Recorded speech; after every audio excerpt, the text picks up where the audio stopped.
Chapter का next topic है हैगेस की जो सेकेंडरी वेवलेट थ्योरी है, हैगेस का जो द्वितीय तरीका का सिद्धांत है, उसके आधार पर लॉ ऑफ रिफ्रैक्शन को एक्सप्लेन कर रहा है, उसकी भी व्याख्या कर रही है।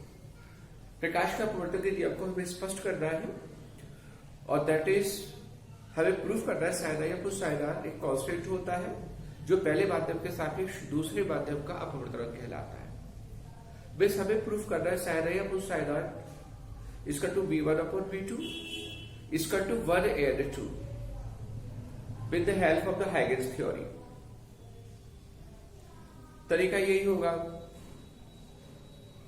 हम एक समतल तरंगाग्र लेके चलेंगे जो किसी रिफ्रैक्टिंग सरफेस, यहाँ पे जो सरफेस है वो रिफ्रैक्टिंग टाइप है, नॉट द रिफ्लेक्टिंग, एक अपवर्तक पृष्ठ पर आके आपतित होता है। अपवर्तक पृष्ठ हम वही जेड और जेड 10 मार के चलेंगे, तो कुछ इस तरीके से ये हमारा हो गया एक पारदर्शी माध्यम का एक पारदर्शी माध्यम हमारे इधर है, ये दूसरा पारदर्शी माध्यम इधर है, light the media first, this is the media second. ये है इसकी बाउंड्री लाइन, दोनों माध्यम को मिलाने वाली सीमा जेड जेड डैश। हमने कोई वेव फ्रंट लिया, कोई हमने तरंगाग्र लिया एबी,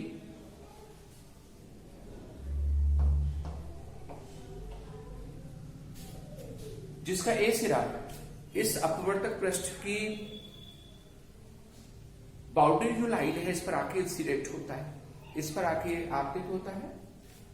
तो नेचुरली ए पॉइंट से जो हमारी सेकेंडरी वेवलेट होगी, जो द्वितीयक तरीका होगी, वो दूसरे माध्यम में रिफ्रैक्ट होगी और बी की जो सेकेंडरी वेवलेट होगी, बी की जो द्वितीयक तरीका होगी, वो विदाउट रिफ्रैक्ट हुए, बगैर अपवर्तित हुए सीधी चलती चली जाएगी। कौन सी बात ये होगी? तो सबसे पहले तो हम एक काम यूं करते हैं कि हमारा जो वेव फ्रंट है, जो तरंगाग्र है, इसकी वेव्स और इसकी तरंगों को रिप्रेजेंट कर लेते हैं। तो इसकी जो तरंगें होगी यही तो होगी, ये हमारी होगी इंसिडेंट रेस, जिसका नाम लिख दिया OA, ये हो जाएगी हमारी, यहाँ पे पॉइंट लिख लेते हैं,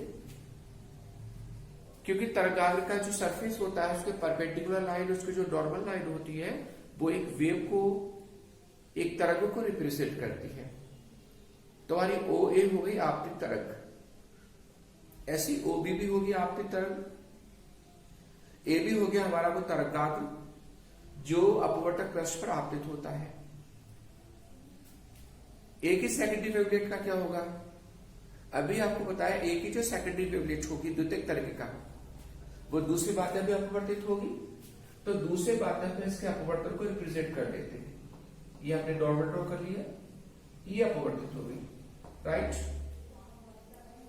बी की जो सेकेंडरी वेवलेट होगी वो सीधी चलती चली जाएगी विदाउट रिफ्रैक्ट हुए, क्योंकि अभी यहां पर माध्यम नहीं बदला।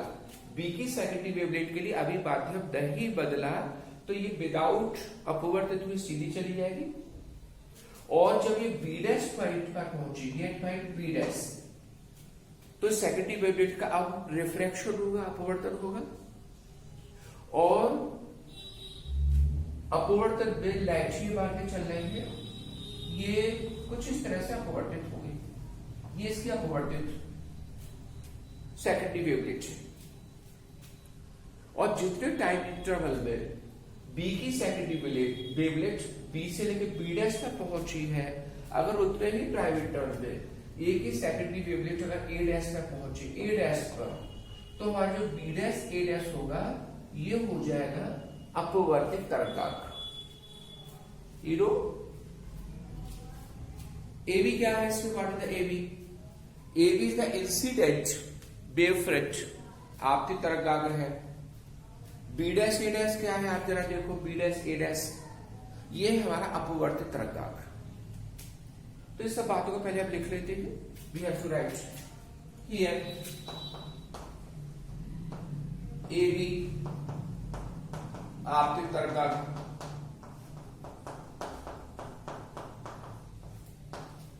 बी डैश ए डैश अपवर्तित तरंगाग्र, राइट।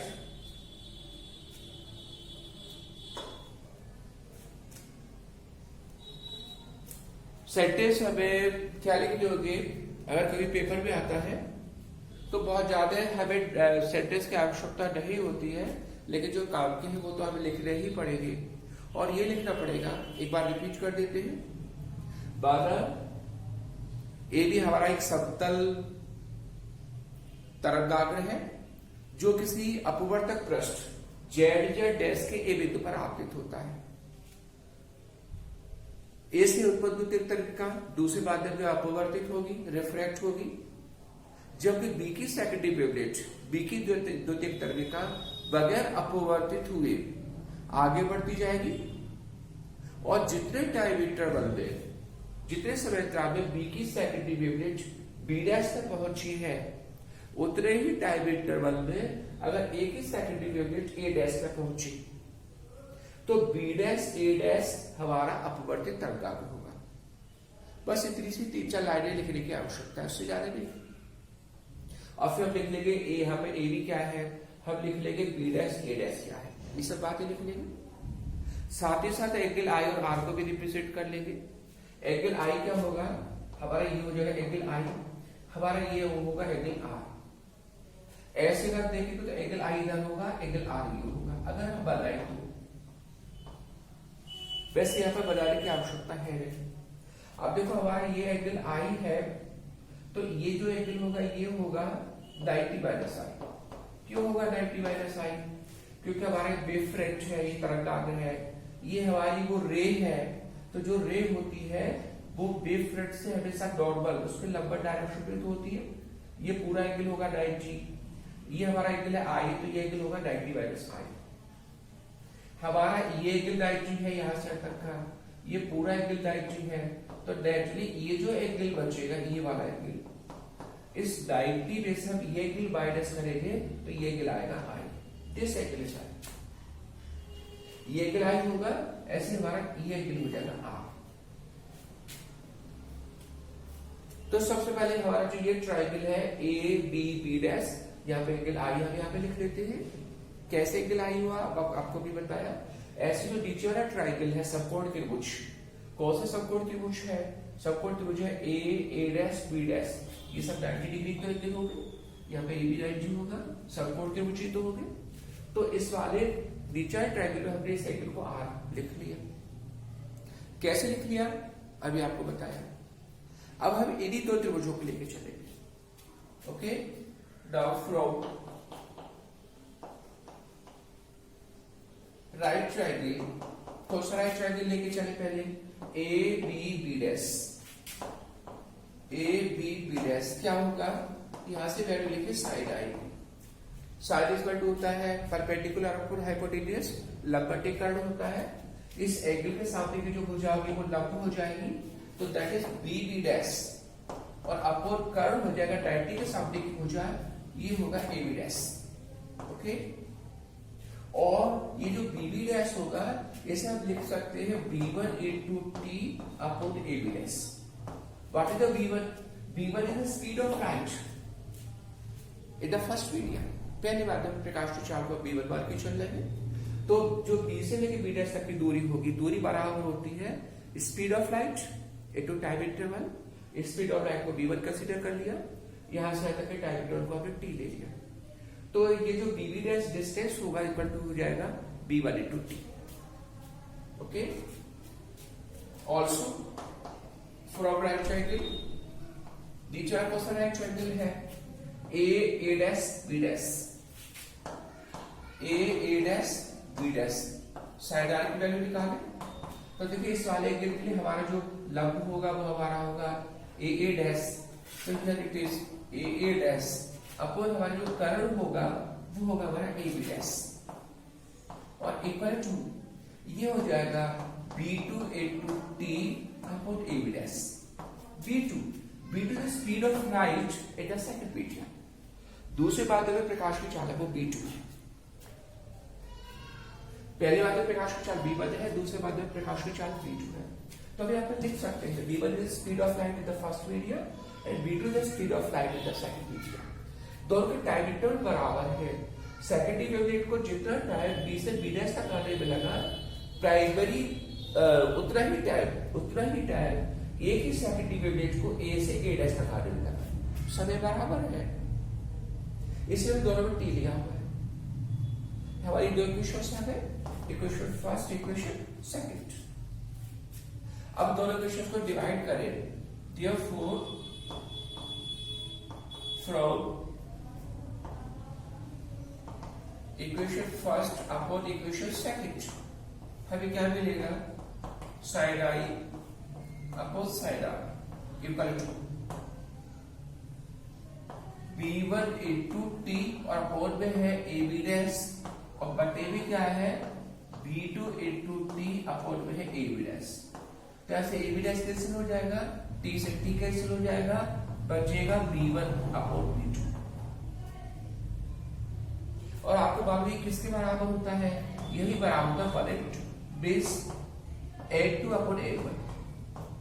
a1 पहली बार में अपॉर्चुनल, a2 दूसरी बार में अपॉर्चुनल, ये दोनों के दोनों होते हैं एब्सोल्यूट।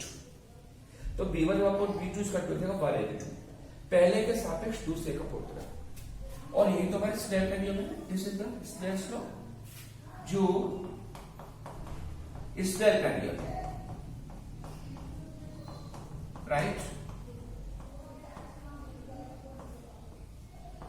और जब ये स्नेल्स लॉ है तो हमारे लॉ ऑफ रिफ्रैक्शन की व्याख्या हो गई, हमारा जो अपॉर्चुनल का नियम है उसका एक्सप्लेनेशन हो गया।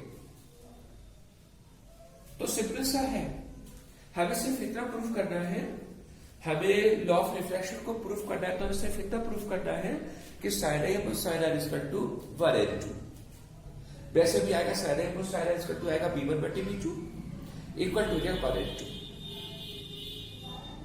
तो ये था हमारा हाइगेस की जो सेकेंडरी वेवलेट थ्योरी है, हाइगेस का जो द्वितीय तरीके का सिद्धांत है, उसके आधार पर अपवर्तन की व्याख्या।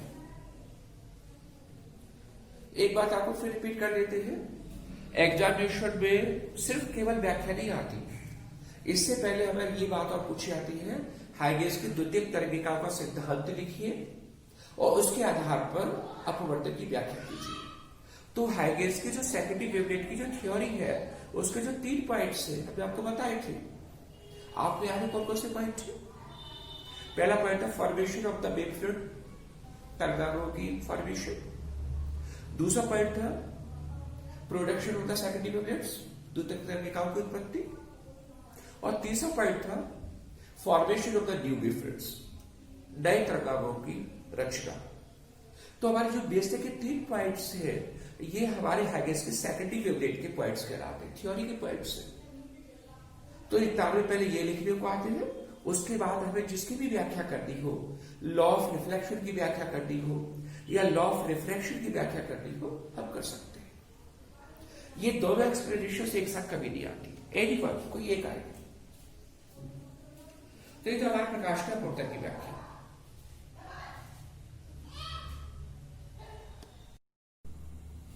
ओके, नेक्स्ट टॉपिक है हमारा ऑप्टिकल पाथ, प्रकाशिक पथ। क्या होता है ऑप्टिकल पाथ? इसको जानने से पहले एक छोटा सा क्वेश्चन हम आपसे पूछना चाहेंगे। बोर्ड में लिखा हुआ है, आप जरा उसको ध्यान दीजिएगा। ये लिखा हुआ है एक प्रकाश किरण है जो n अपवर्तनांक के किसी पारदर्शी माध्यम पे किसी अंतराल में स्मॉल d दूरी तय करती है। इसी समय अंतराल में यह प्रकाश किरण निर्वात में कितनी दूरी तय करेगी?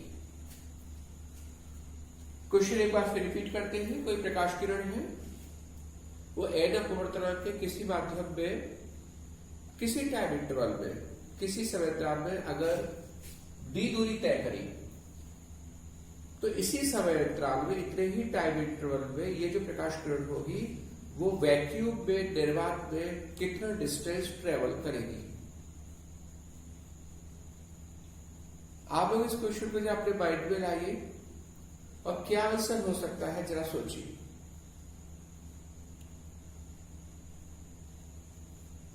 आंसर कुछ इस तरीके से आप दे सकते हो, किसी भी माध्यम में जो प्रकाश की चाल होती है, अगर उससे v मान के चले, निर्वात प्रकाश की चाल को सी बार के चले, हमारा जो पारदर्शी माध्यम दिया हुआ है उसका रिफ्रैक्टिव इंडेक्स स्मॉल एड है, तो एड का क्या फॉर्मूला होता है, या एड में और उस माध्यम में प्रकाश की चाल में क्या रिलेशन होता है, तो कुछ ऐसा ही तो होगा, किसी पारदर्शी माध्यम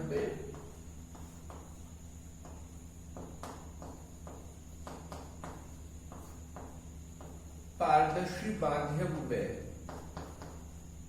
प्रकाश की चाल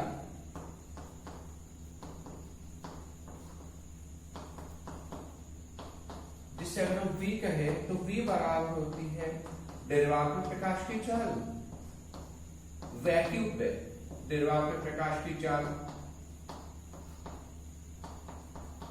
जिसे अगर हम c कहे और बटे माध्यम का पूर्णतरक, ये तो बेसिक फॉर्मूला है।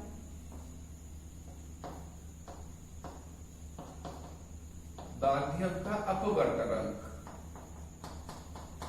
इसको मतलब v इक्वल टू होता है c upon a, common formula. आपसे अगर ये पूछा जाए किसी भी पारदर्शी माध्यम में प्रकाश की चाल का फॉर्मूला बताइए, तो हमारा आंसर होना चाहिए इट इज प्रकाश की निर्वात में चाल और बटे माध्यम का अपवर्तनांक। मतलब पारदर्शी माध्यम में जो प्रकाश की चाल होती है वो निर्वात में प्रकाश की चाल की 1/n गुनी, 1/n गुनी तो है, माध्यम में तो 1/n गुनी है। अगर हम निर्वात की बात करेंगे तो निर्वात में जो प्रकाश की चाल है c बराबर हो जाएगी n टू v, मतलब निर्वात में जो प्रकाश की चाल होगी वो माध्यम में प्रकाश की चाल की n गुनी होगी। अब देखो निर्वात में प्रकाश की चाल ज्यादा है, कितनी ज्यादा है, n टाइम्स।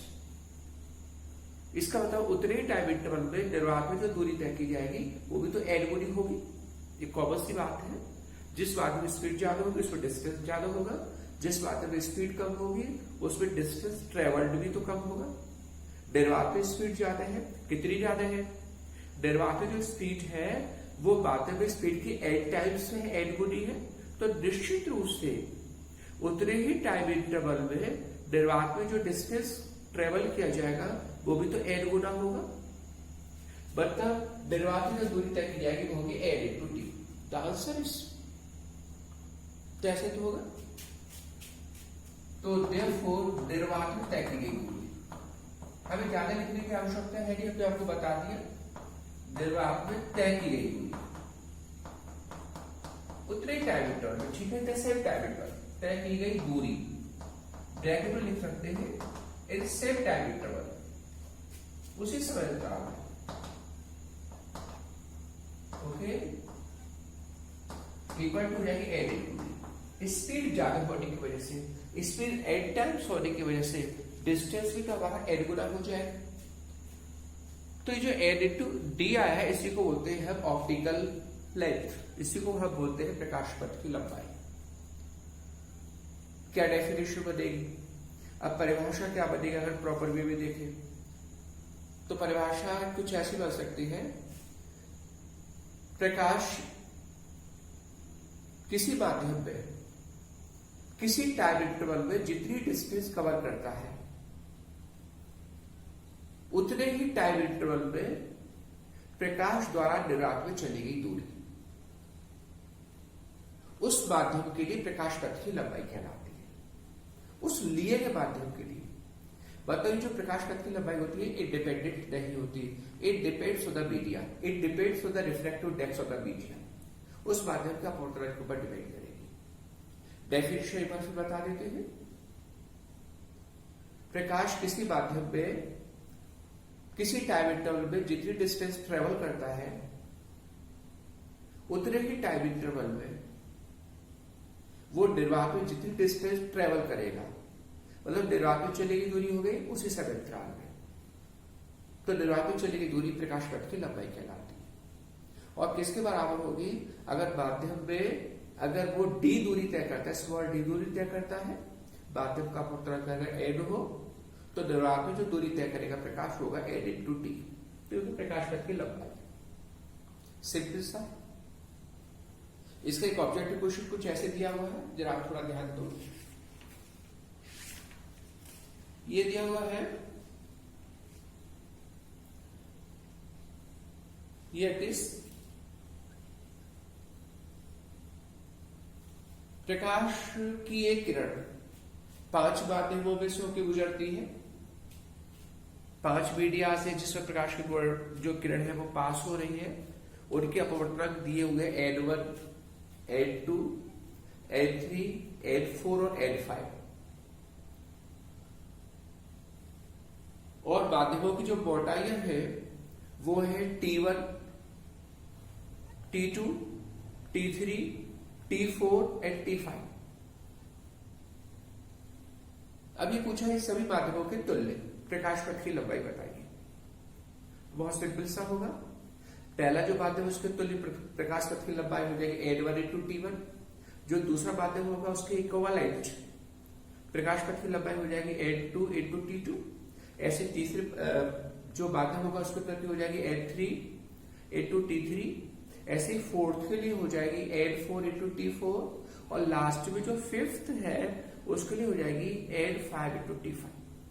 तो प्रकाश पथ की कुल लंबाई हो जाएगी N1 into T1 plus N2 into T2 plus N3 into T3 plus N4 into T4 और प्लस करके लास्ट में N5 इंटू T5। ये होगी टोटल ऑप्टिकल लेंथ प्रकाश पथ की लंबाई। तो सिंपल से है, न्यूमेरिकल वगैरह कभी आता है 1 नंबर में तो आप कर सकते हो। इसी में हमारा एक टॉपिक और है, छोटा सा टॉपिक है, किसी भी माध्यम में प्रकाश की तरंगदैर्घ्य की कैलकुलेशन। मतलब जब प्रकाश एक माध्यम से दूसरे माध्यम में जाता है तो बेसिकली हमने आपको बताया होगा 3 चीजें बदलती है। एक तो जो प्रकाश पथ होता है उसका जो रास्ता होता है वो थोड़ा सा डेविएट हो जाता है। प्रकाश की किरण जब किसी एक माध्यम से दूसरे माध्यम में जाती है तो या तो वो अवलंब की ओर झुकती है या अवलंब से परे हट जाती है। तो इसे बोलते हैं डेविएशन ऑफ द पाथ, रास्ते की दिशा का थोड़ा सा चेंज हो जाता है। तो पहला तो चेंज ये होता है। दूसरा जो चेंज होता है उसकी स्पीड में, जो प्रकाश की चाल होती है दूसरे माध्यम में जाने पर चेंज हो जाती है। और माध्यम जितना ज्यादा सघन होता है, जितना ज्यादा डेंसर होता है, जितना अधिक रिफ्रैक्टिव इंडेक्स का होता है, उसमें प्रकाश की जो स्पीड होती है उतनी ही कम हो जाती है। ये हमने आपको बताया होगा। और एक तीसरी बात और बताई होगी, जो प्रकाश की वेवलेंथ होती है, जो तरंगदैर्घ्य होती है, वो भी चेंज हो जाती है। अब यहाँ पे जो टॉपिक दिया हुआ है जिसमें न्यूमेरिकल्स भी आपके हो सकते हैं, वही टॉपिक है प्रकाश की तरंगदैर्घ्य किसी दूसरे माध्यम में जाने पर। उसका फॉर्मूला लिखा देंगे। तो फॉर्मूला निकालने से पहले एक बात और बता दें, फोर्थ फैक्टर, चौथी जो भौतिक गुण होता है वो नहीं बदलता, that is the frequency of the light. प्रकाश की आवृत्ति कभी भी नहीं बदलती, चाहे प्रकाश किसी भी माध्यम में हो। अब हम किसी माध्यम में प्रकाश की तरंगदैर्घ्य का क्या फॉर्मूला होगा तो बहुत आसानी से निकाल सकते हैं। ओके, इसको पहले हम रफ कर देते हैं। Here it is, इस क्वेश्चन को रफ करते हैं।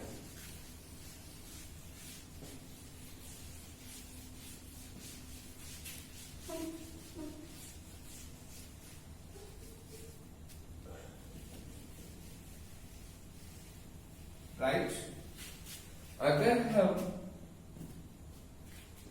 यदि निर्वात में प्रकाश की तरंगदैर्घ्य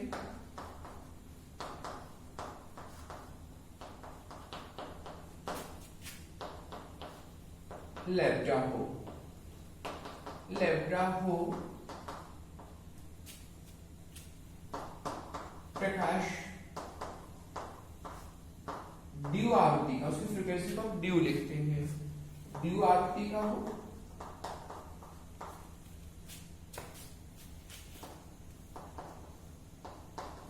तब अब आपको उसकी फ्रीक्वेंसी में, उसकी आवृत्ति में, उसकी वेवलेंथ में और उसकी स्पीड में कोई रिलेशन पता है? प्रकाश की चाल में, प्रकाश की आवृत्ति में और प्रकाश की तरंगदैर्घ्य में क्या कोई आपको संबंध पता है? तो सिंपल सा रिलेशन, जैसे ध्वनि तरंगों के लिए फॉर्मूला होता है एस, आपको पता है v इक्वल होता है एल लैम्ब्डा। ये हम साउंड वेव्स के लिए तो लेके चलते हैं, ध्वनि तरंगों के लिए 9th क्लास में था। इन द सेम ऑर्डर यहाँ पे जो v तो होगा ध्वनि की चाल होगी, n होगी ध्वनि तरंगों की आवृत्ति, और लैम्डा होती है ध्वनि तरंगों की तरंग दैर्घ्य। यहाँ पर हम लेके चलेंगे प्रकाश की चाल, और वो भी निर्वात पे, तो c इसका हो जाएगा d into लैम्डा। कॉमन सा फॉर्म इक्वेशन फर्स्ट, इसको रफ कर देते हैं। तो ये रिलेशन है between the speed of light, frequency of light and the wavelength, तीनों में एक रिलेशन है। छोटी छोटी बातें जानने की आवश्यकता है। c इसका हो गया d into लैम्डा। अब अगर प्रकाश को किसी माध्यम में लेके चले, ऐसे माध्यम में लेके चले जिसका रिफ्रैक्टिव इंडेक्स n हो, अब यदि प्रकाश ऐसे माध्यम में प्रवेश करता हो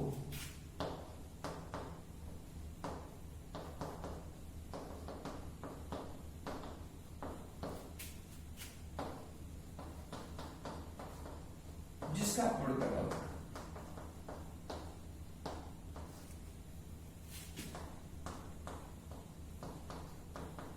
एल हो,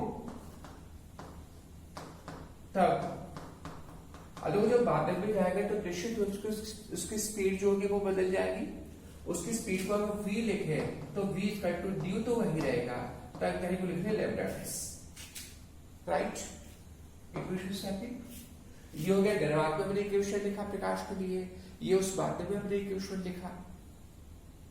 अगर दोनों को डिवीजन में लेके चले, हम इक्वेशन सेकंड को ऊपर ले या इक्वेशन फर्स्ट को ऊपर ले ले, सेकंड को नीचे ले ले, तो हम क्या लिखेंगे, from equation first upon equation second क्या मिलेगा, इससे c अपॉन v इक्वल टू हो जाएगा due into lambda upon due into lambda dash.